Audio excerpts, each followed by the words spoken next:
We'll begin with our drumming prelude from Dean Groves and Emery Carroll.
Thank you so much.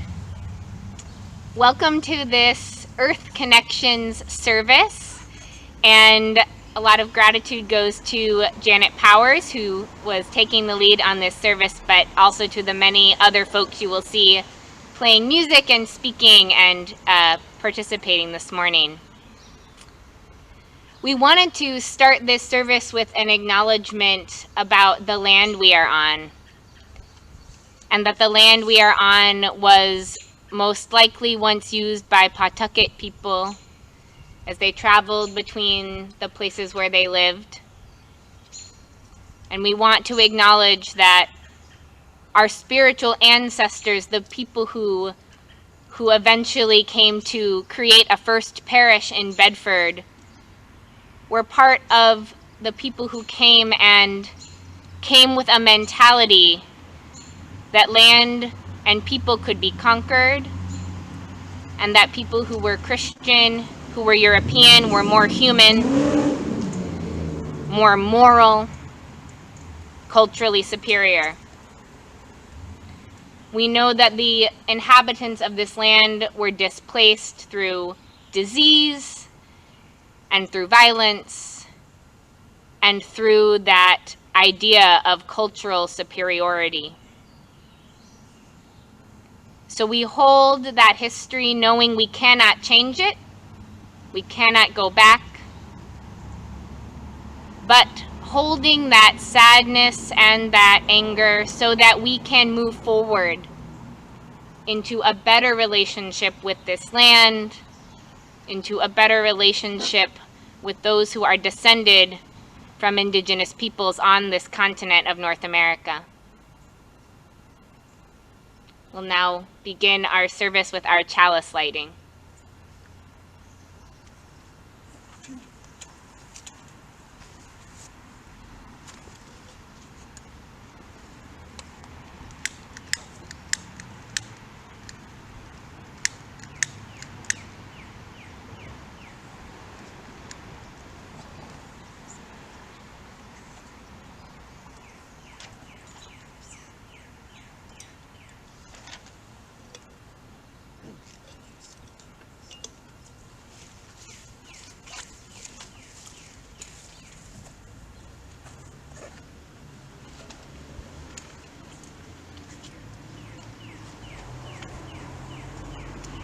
Good morning.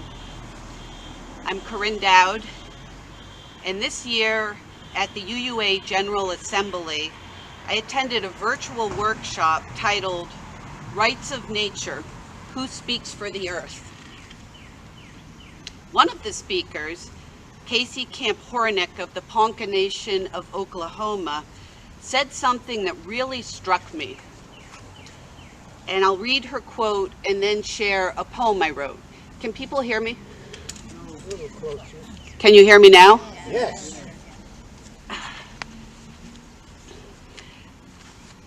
I'll begin again. Good morning, I'm Corinne. This year at the UUA General Assembly, I attended a virtual workshop titled Rights of Nature, Who Speaks for the Earth? One of the speakers, Casey Camp Hornick of the Ponca Nation of Oklahoma, said something that really struck me. I'll read her quote and then I'll share a poem I wrote. Here is Casey's quote. Erase the line between nature and people. We are not here as humans protecting the earth. We are nature, here, protecting itself. Humans have long seen themselves as separate. We are not necessary to this process of life we are honored to be a part of in order for us to not become extinct as a species. We must stop using all the resources of the earth.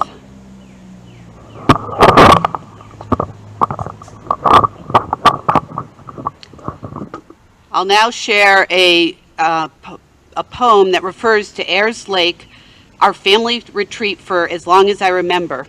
It's located in Barrington, New Hampshire. Ayers Lake. I relax in my chair, the lake over there. The warm sun calls to me, come, take a swim. Time to get out of my head, into the water. Ayers Lake beckons. I respond. Leisurely I walk in, so refreshing, invigorating. Wading to my waist, whoa, it's chilly. I can't help but laugh. My lower body slowly acclimates to the cold. My upper body struggles to catch up as I fully immerse. Treading water is like dancing with water. The lake infuses my heart and spirit with hope. But what is my responsibility? My obligation? How am I to speak for the rights of nature? We must engage, ignite, and nourish our souls in a way that connects us with Earth's precious gifts. Look around. Embrace and inhale love. We are nature. Plants, animals, oceans, the air we breathe, the food we eat. Let's honor and respect our relationship with Mother Earth.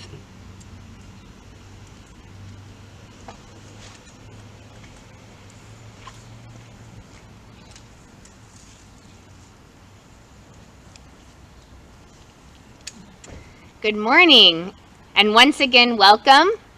Welcome to those who are here on the Common at First Parish in Bedford, and to the 20 or so folks who are logged in on Zoom. We're so glad that we can be together in this strange new hybrid way on this beautiful day. So I want to just make a couple announcements this morning. I guess I should say I'm Reverend Annie Gonzalez, your Minister of Faith Development, and I'm really happy and lucky to be continuing in this role while we have so much turnover in our staff. It's a strange time at First Parish, and I'm just really grateful to be on this journey with all of you. So we are going to be reopening the building for use soon. So you may have seen a note about that, but if you are hoping to schedule a small group ministry meeting or a committee meeting or a potluck or something of that nature, you can start to call and email our new administrator, Brenda Rybicki, after the 19th of this month and make those requests to schedule the common room, the sanctuary, or the room upstairs that overlooks the common room. So you can start to do that very soon. We will still be continuing worship either outside or on Zoom or both like today. So stay tuned for that. We won't be in the sanctuary quite yet, but we can use the building for other gatherings coming soon.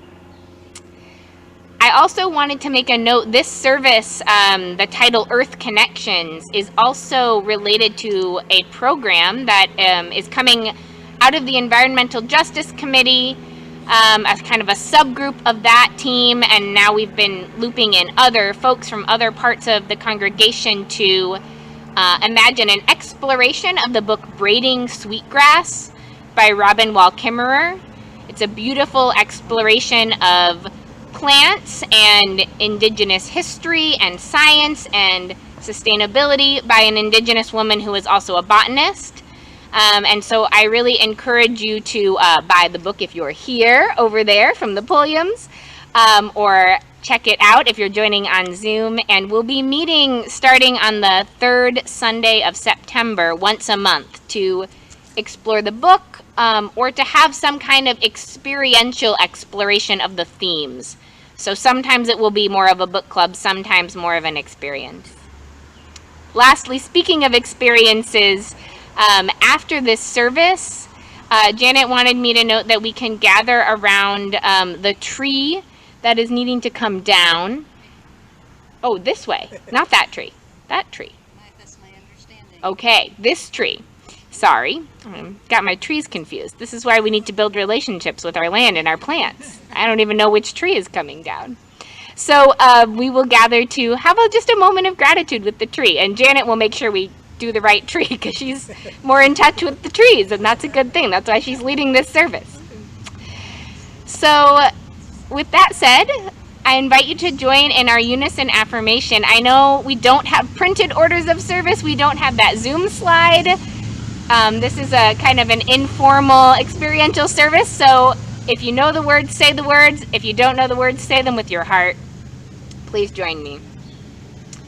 Love is the spirit of this church, and service is its law. This is our great covenant, to dwell together in peace, to seek the truth in love, and to help one another. Thank you.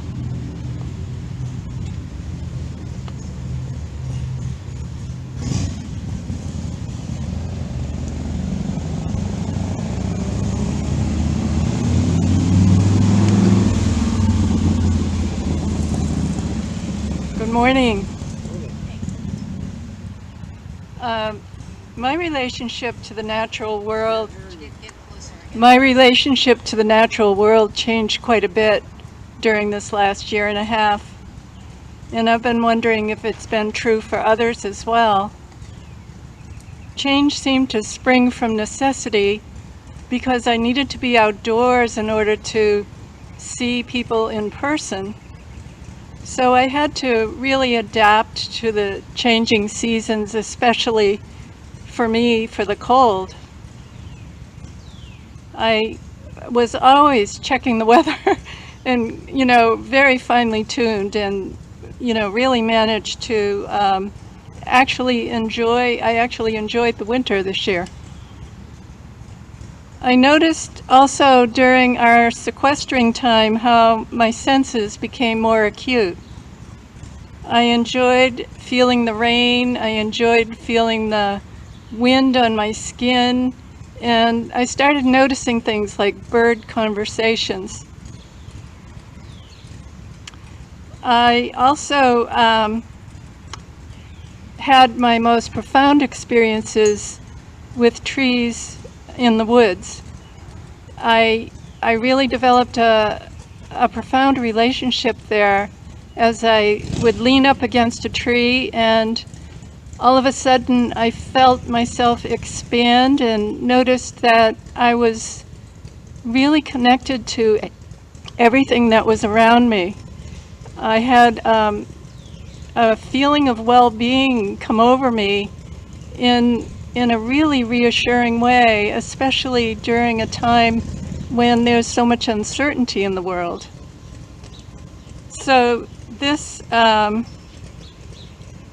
this really showed me how I was connected to all of life. It was something that I returned to over and over again. I'm wondering how this time has been for you, and if you've changed your relationship with the natural world in any way.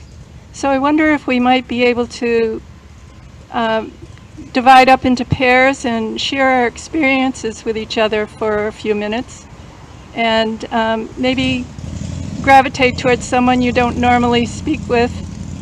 And I think Janet will bring us back from that after a couple of minutes. And now we'll have another of those rituals that we do each Sunday in collecting the morning offering. And I think Janet went to find, oh, good, she's back. She's got it. So Janet will pass the bag for those who are here in person, and I can put into the chat for those on Zoom the usual ways to give. Your generosity that comes in so many forms sustains this community. So thank you. And we will have some beautiful flute music from Carol Eppel for our offertory. This piece is one of 96 very short, unaccompanied flute solos by the 20th century and late 19th century composer Charles Queclin. Not a very well-known composer to us today, but his contemporaries and friends included Fauré and Ravel and Debussy, etc. Chant de Nectaire is the name of the 96 song group of pieces. And Nectaire was a character from French literature. He was apparently a shepherd and philosopher who entertained by playing his wooden flute.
changing.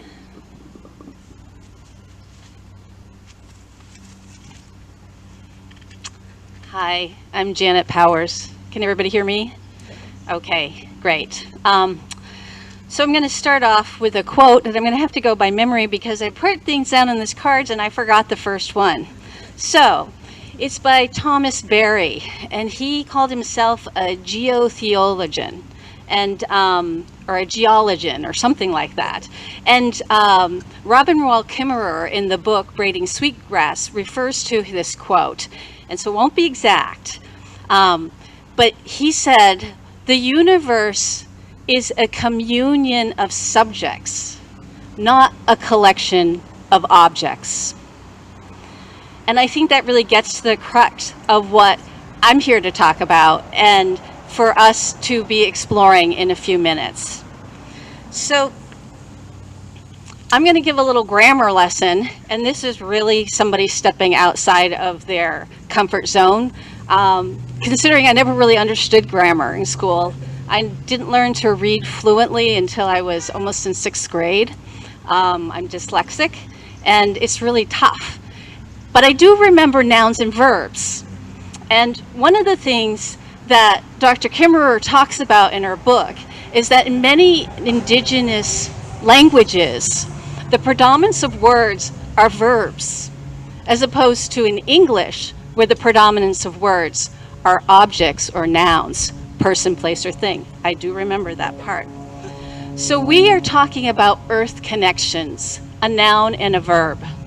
Earth, our planet, creation, nature, where connections is about relationship. It's kinship. It can be reciprocity. So language is really the heart of our culture. It's what defines us, and it really creates how we are in this world. And so these two different juxtapositions, these two different ways of being are radically different. And so the fact that we relate to the world, those of us in English-speaking areas and grew up with English as our first language, might have a very different way of looking at the world. And this is talked about in the chapter of Dr. Kimmerer's book called Grammar of Animacy. So not only do we see the world differently because of our approach between seeing the world as alive and a verb versus an object, it also creates an animacy to all that is around us. And an inanimacy, believe it or not, when Dr. Kimmerer started learning her language, that was the language of her grandfather, which was Potawatomi. When she started learning that, she was very frustrated. Her first language is English. And she found that how could it be that to be a bay, that a bay was to be a bay, that it was life itself. And then she had her aha moment and really deeply started to understand. And it turns out in Potawatomi, as in many indigenous languages, all that is the offspring of creation is animate. And now we can kind of relate to, I think, the fact that a tree is a living being. The grass is living. The animals, the birds are living. But in this language, it is not just the trees and the grass and the birds and the animals. It is everything that is an offspring of creation. It is the rocks, the mountains, the bays, the water. It is all alive. It is all animate. And the only things that are inanimate in Potawatomi are man-made things. And so man-made things, well, they're not bad. They make our lives possible. We're able to communicate, with us here and people afar. So that's not a bad thing. It's just a different thing. And it is a thing, as opposed to something that breathes life, whether it breathes or it doesn't. And so all of creation is what breathes life. So we're here to consider the fact that all of creation is our kin. And that's another difference in the grammar of animacy. That in Potawatomi, everybody that is a part of creation is a people. It is it is our family. It is the family of everything. And so if we consider all of creation, all of nature or earth, whatever words that you choose to use or I choose to use, if we consider it our kin, then when we are in nature, we are home. I believe that's what Chris experienced when she communed with the trees during a period of isolation. And while she didn't say this, I imagine a sense of loneliness. She had to go outside and she could be home. We can all be home when we find ways to connect with nature.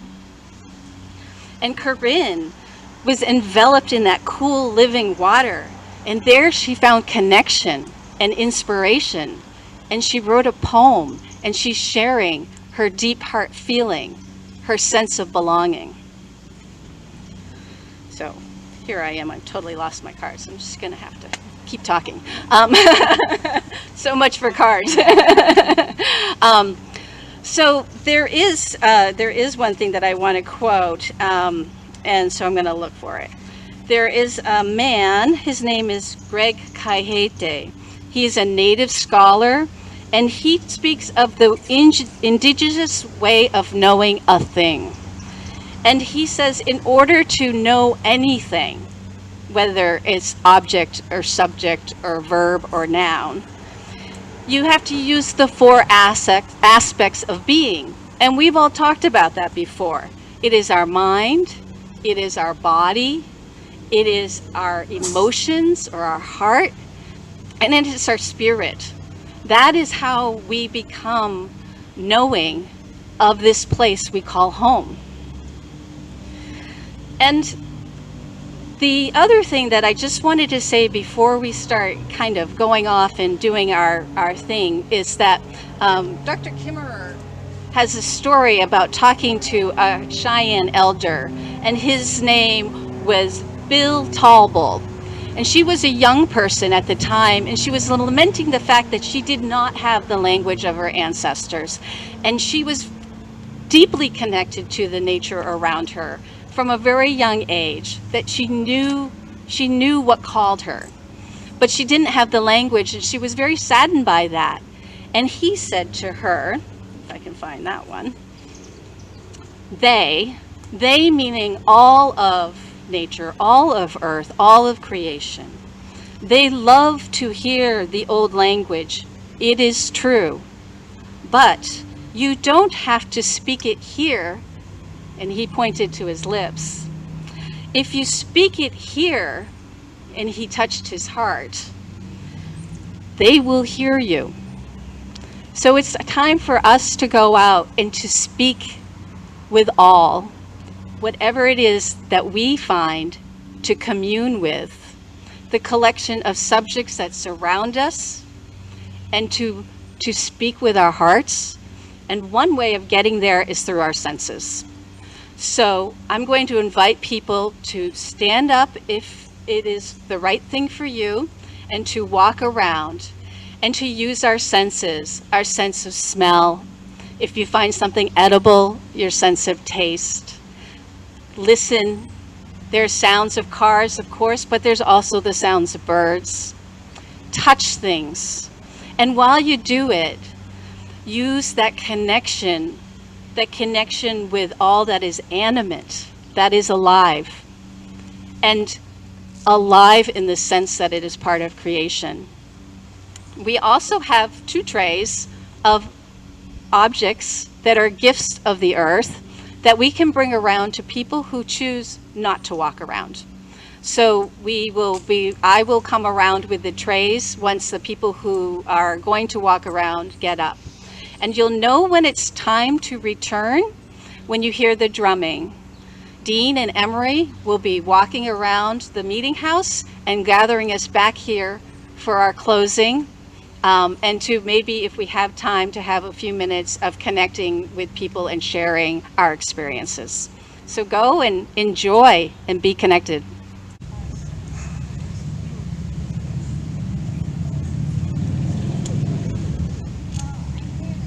This is a closing prayer. It's written by Diane Ackerman.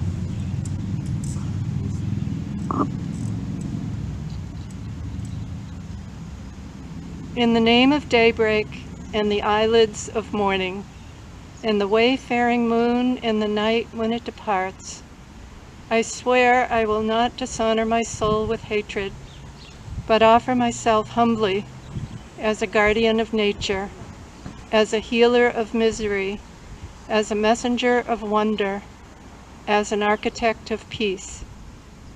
In the name of the sun and its mirrors, in the day that embraces it, in the uttermost night, in the male and the female, and the plants bursting with seed, and the crowning seasons of the firefly and apple, I will honor all life, wherever, in whatever form it may dwell on earth, my home, and in the mansions of the stars.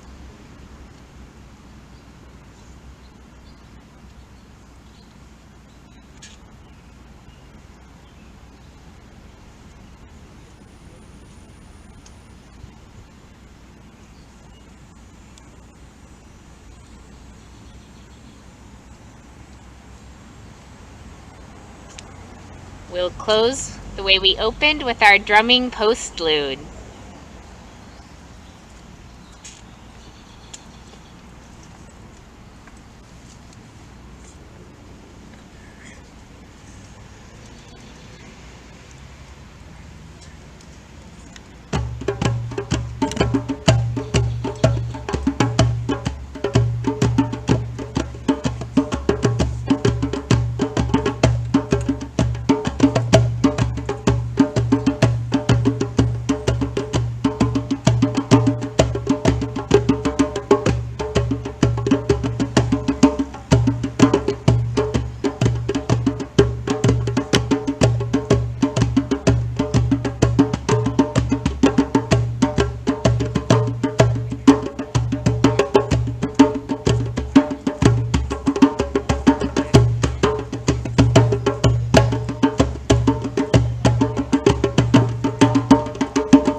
Thank you so much. Thank you to Janet. Thank you to Chris and to Corinne and to Carol and Dean and Emery. Thank you to Sandy Courier, who helped with all of this tech set up so this would be possible, and the Pulliams for selling books. I hope I didn't miss anyone. And Don lighting the chalice. And we'll see you next week on Zoom.